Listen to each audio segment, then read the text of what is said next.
Join the Toronto Holocaust Museum and its partners for a community-wide Yom HaShoah commemoration on Sunday, May 5th. A moving evening of film, candlelighting, music, and a tribute to survivors we've recently lost. Keynote speaker Yoni Berus from Yad Vashem will reflect on Holocaust remembrance post-October 7th. The program is at Beth Emeth Synagogue at 7 p.m. Register at torontoholocaustmuseum.org.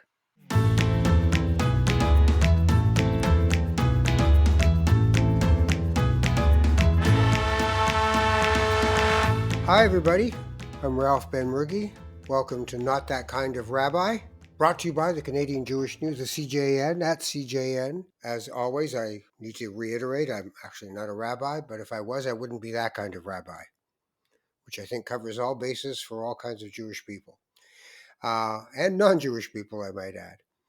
You know, for a long time, I've been doing a thing that I've and my wife have been calling the New Sabbath Project. And we've been trying to get people to engage. And what we do is we invite people on our Shabbat on a Friday night, regardless of whether they're Jewish or not. We bring them around the table. We do lighting of candles. We do blessings around the table, little wine. And then in true Moroccan tradition, I tear the hucks off the challah and dip them in salt and throw them around the table according to people's age. It's a wonderful thing, and it leads to really the blessings themselves lead to some beautiful conversations.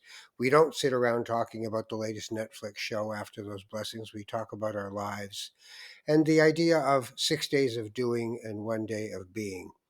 Well, I will also add that at the present moment, I'm writing a book or attempting to, and it's about the intersection of spirituality and climate change and how those things work and don't work together. And in that vein, I stumbled upon something that speaks to just about everything I'm thinking about these days, which is the Green Sabbath Project. Take a weekly day of rest. Make it a real Sabbath for you, for Earth. Don't drive, don't shop, don't build, take a walk, eat with friends, play or read with your kids, sing, meditate, celebrate, contentment. So those are some of the things you see when you go to their site. And something else, which I also had put in my book, funnily enough, is a quote from James Speth, who's the co-founder of Natural Resources Defense Council. He is the chairman and has been a leading environmentalist for many years. He says, and I quote, "I used to think that the top global environmental problems were biodiversity loss, ecosystem collapse, and climate change. I thought with 30 years of good science we could address these problems. I was wrong. The top environmental problems are selfishness, greed, and apathy. And to deal with these, we need a spiritual and cultural transformation." That's the quote that the Green Sabbath Project uses. The founder and director of the Green Sabbath Project joins me on this edition of Not That Kind of Rabbi, and his name is Jonathan Schorsch. Jonathan, welcome to the program. How are you? Thank you. Thank you so much for having me. I am very good, thanks. You know, you've brought together all kinds of people over the years, some Jewish, some not Jewish. I know that you had the Archdeacon John Christakis of the Orthodox Christian faith as one of the people you've interacted with.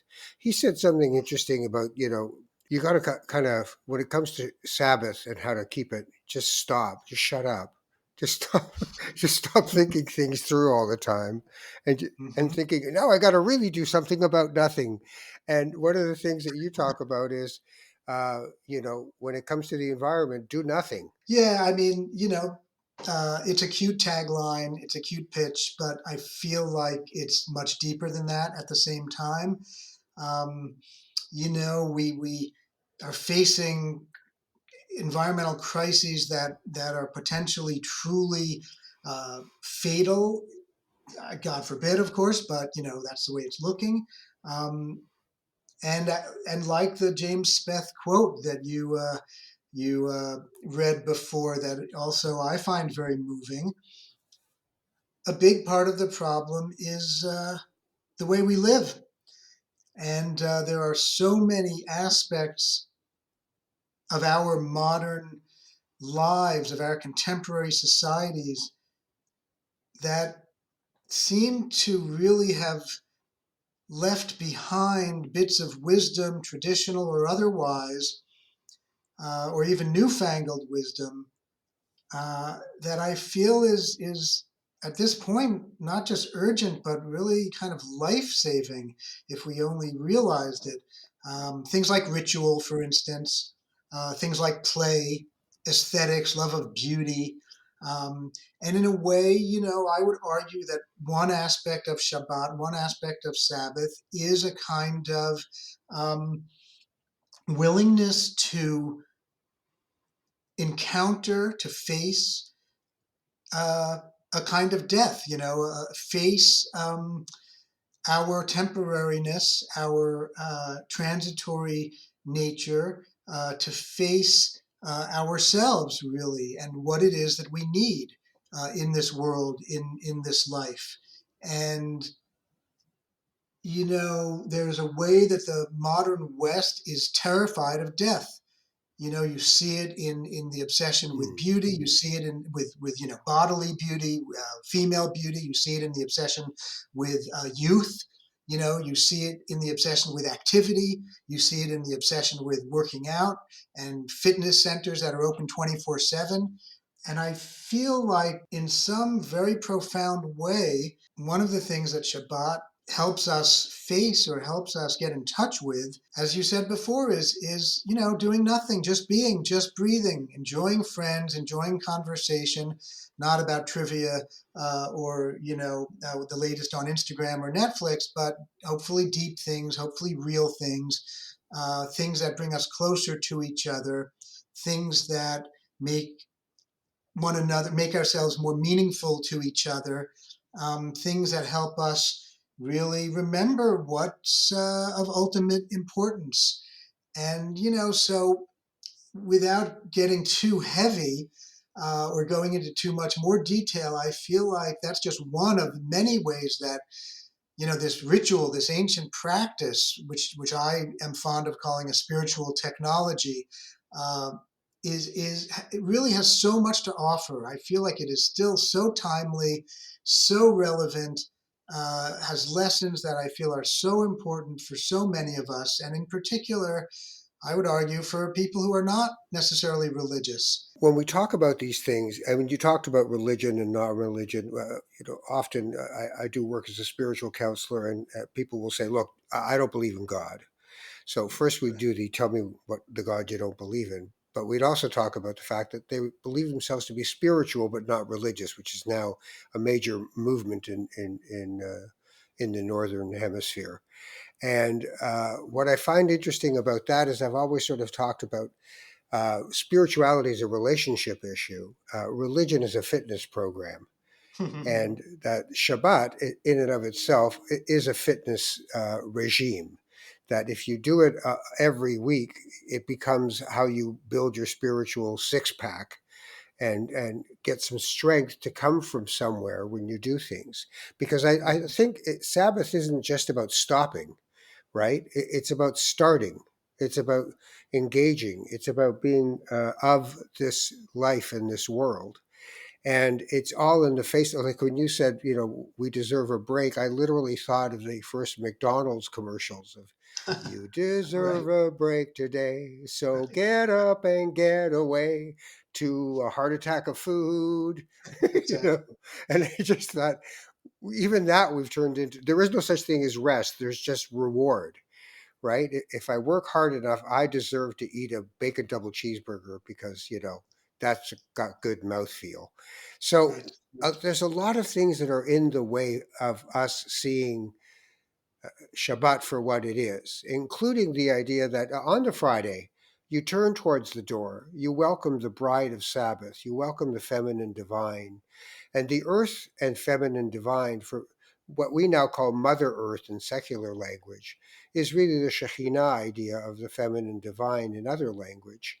How do we find, and how through the Green Sabbath project do you find a way for us to build ourselves back towards our authentic self?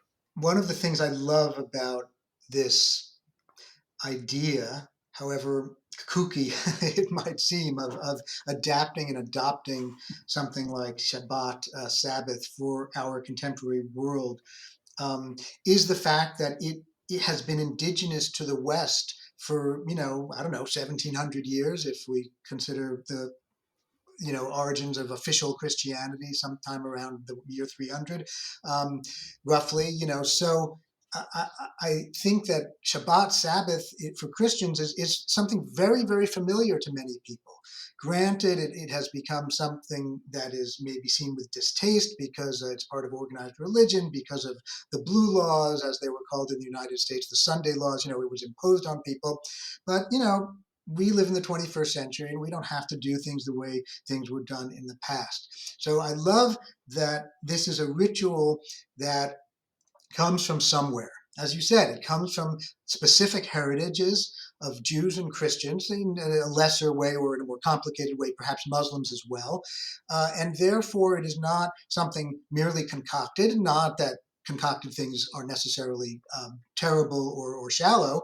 And then there are two other things that I want to mention. A practice like Shabbat, to me, is bringing together automatically, inherently, especially if you understand it, the personal, the individual, and the collective, the physical, that is the material, what you do or don't do with your body, or with your refrigerator, or whatever, as well as the metaphysical. It's bringing together, that which is in some sense technical, in other words, legal, but also something deeply, deeply spiritual. And the last thing I'll say is, what I find fascinating about Jewish law, halacha, when I think about it through the lens of our environmental crises, I am fascinated that, when we think about all of the environmental solutions at our disposal, composting, recycling, eating certain kinds of foods and avoiding others, how we drive, what we drive, renewable energies, what kind, etc. That so many of the discussions, so much of the thinking about it, I find strangely, wonderfully, marvelously akin, almost parallel to the way that Jewish law, halacha, operates. What do I mean by that? I mean that from the Jewish perspective, it's not just enough to have a good heart. It's not just enough to have faith, to love. All of those things are, of course, necessary, but they're not sufficient. And according to halacha, according to Jewish law, one of the central things is coming up with the quantification, the technical levels. How much can you eat before you have to say a blessing? When exactly does the Sabbath start? At this point, when the sun is setting, before the sun is fully set, when it's fully dark, when does Sabbath end? When there are three stars out, just when it's getting gray and hazy in the sky? There are all kinds of technical questions. I don't know. I feel like there's some kind of meaning Mhm. in that parallel. I mean, here's the tricky part, right? Is dominion. That tricky line.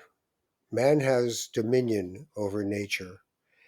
And the part they don't include is the disclaimer that if we don't treat that responsibility with respect, then we don't deserve it. And we go below the animals in terms of our ability to have dominion. We lose it because we didn't have stewardship. What I do wonder about is how do we so this is an addiction, this way of life.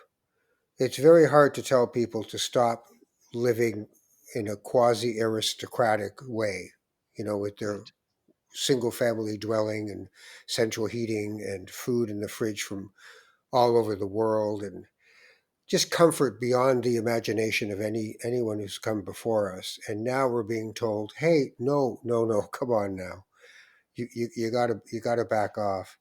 And I think for a lot of us, it's like if you put a bottle with gasoline on it and you tried to take it from me, I'd say, hey, hey, that's mine. But look, don't get me wrong. I could quit any time. It's just I wouldn't. I need it right now, and that's sort of where we're at. And Right. I'm wondering. I'm hoping that you have. In the work you're doing now with the Green Sabbath project, what is it that you're giving us that we can hold on to and say, I need to use these tools? I know there's the idea itself of the Sabbath, but how do you organize and grow and scale your project for larger impact in a national and global way? Let me go back a step or two in order to get to an answer to your excellent question. Going back to Genesis and this verse about dominion. So, Jeremy Cohen wrote a wonderful book many years ago, 20 something years ago, called "Be Fruitful and Multiply," and he looked at all of the Jewish, or many of the Jewish commentators to that verse. None of them, absolutely none of them, think that it means that humans control everything, dominate everything, and that we can do whatever we want. So, religion's complicated. Religion has many faces. And, there are, I mean, I'm speaking a little simplistically, but, there's a lot of subjectivity involved here. And, people make choices about which faces of religion they like and which faces of the religion that speak to them and what they want to make of their religion. So I don't feel like, as it were, pun intended, these things are written in stone. In other words, there's a lot of room for creativity. There's a lot of room for reimagining religions, and frankly, that's the way the history and the sociology of religion work. Change is constant in religion also, and often change is masked as the original intent. So again, I feel like we have a lot of freedom to play, and of course, by play I mean that very seriously in terms of how we creatively and hopefully meaningfully live our religions.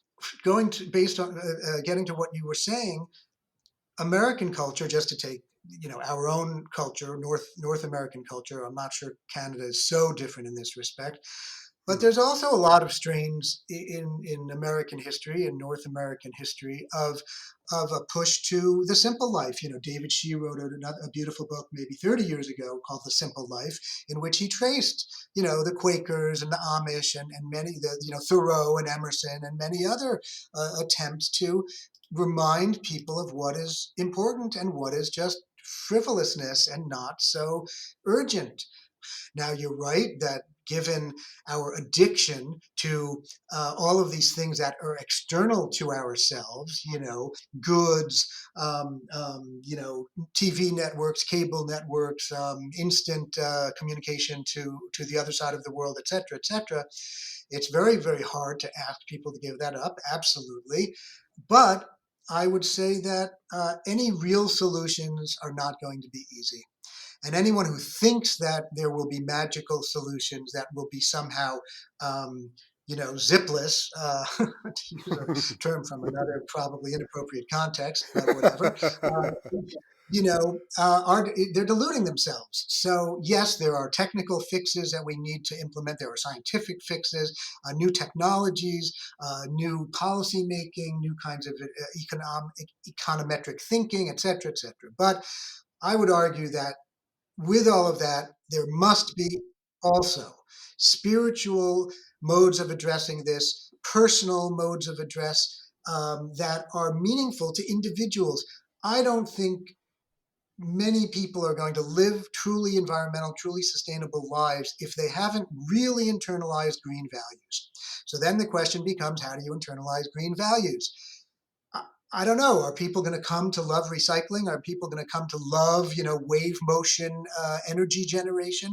Maybe, but I think what generates the will to live sustainably is having those values internalized and becoming meaningful to you through the things that, for instance, religion is very, very good at, right? Ritual, interpretation, communities of interpretation, communities that do things together. Religion is very, very good at uniting people to commit to goals, especially long term intergenerational goals. The way this economy works, the way we work, is to atomize us, to separate us, to make sure that if there's 40 houses, there's 40 lawnmowers, to stay away from each other. And I think Shabbat is kind of a subversive act of saying, I will build community regardless of your desire to keep me in my pen, buying my feed for my family until I die.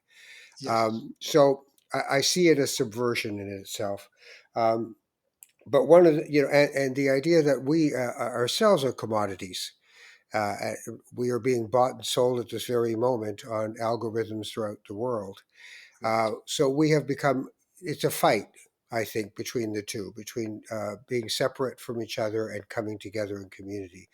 So I love Shabbat for that, but I'm still trying to figure out how do we take this conversation and make it something that catches fire, that that what are you doing?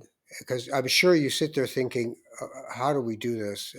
Because it's a wonderful idea, but we're so conditioned against it that it's sort of like that's nice. It's even like the ideas of recycling.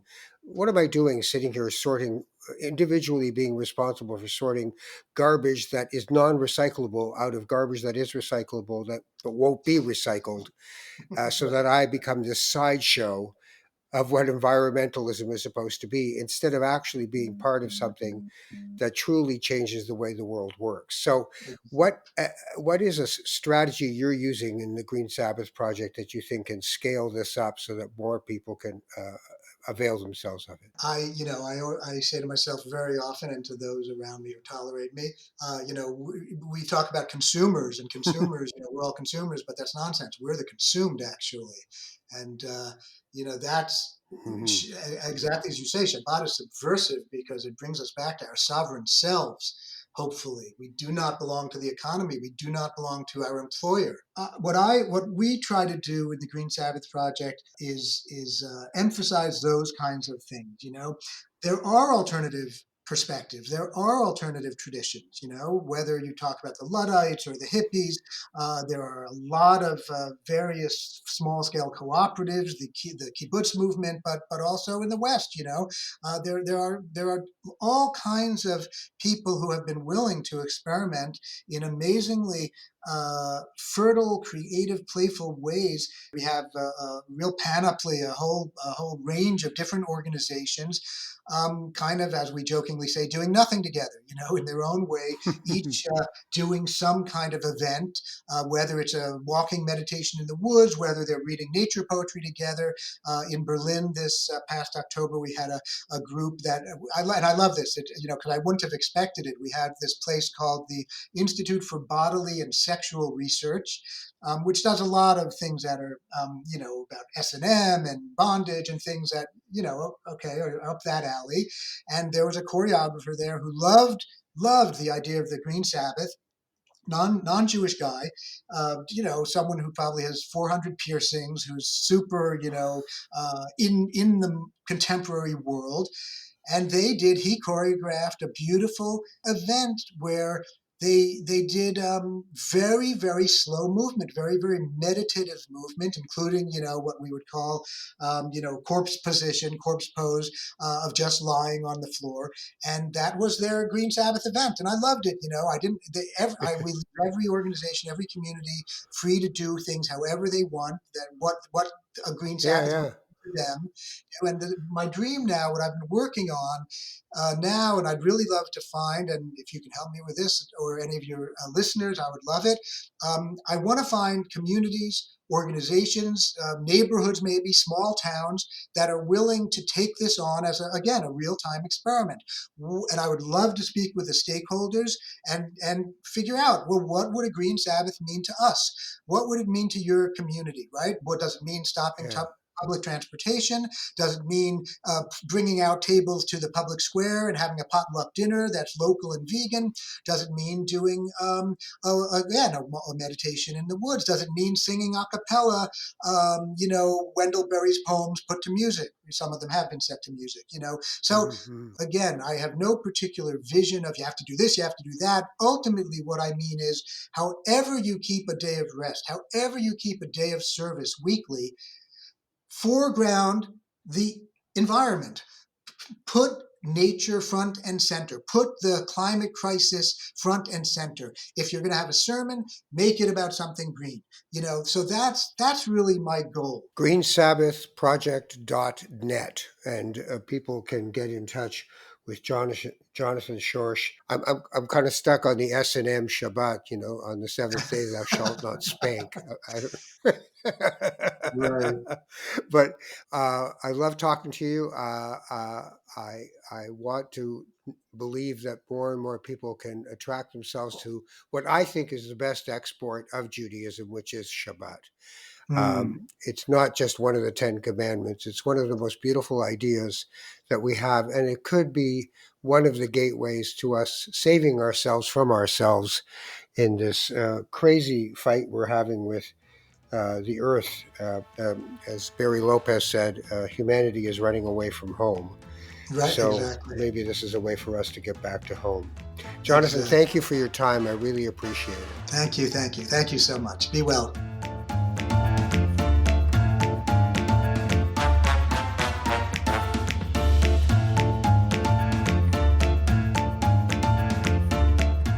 Thanks for listening to Not That Kind of Rabbi. If you enjoyed your time with us, we'd love for you to subscribe to this show wherever you listen to podcasts. I'm Ralph Ben-Mergi. Our show is produced and edited by Michael Freeman. We're part of the CJN Podcast Network. And to support our work with a tax-deductible donation, all you have to do is visit thecjn.ca/donate. Take care of each other. Bye.